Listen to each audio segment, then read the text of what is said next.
Come, little children, come to me.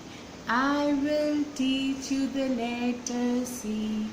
Come, little children, come to me.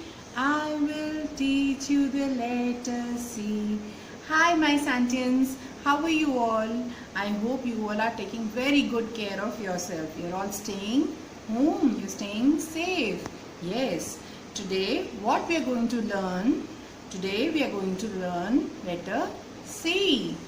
C. First, let us learn the sound of C. C says K. Say, C says K. K. Yes. Wow, wonderful.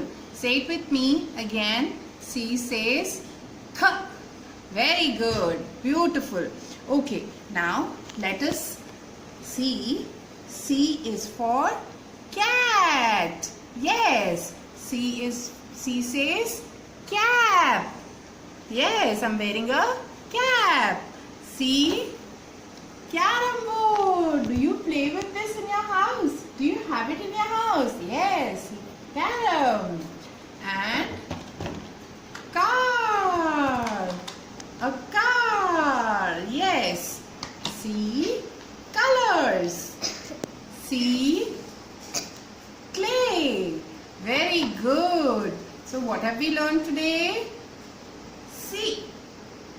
C. Yes. Practice it at home. Do send your videos. Do send your pictures. Stay home. Stay safe. Bye-bye.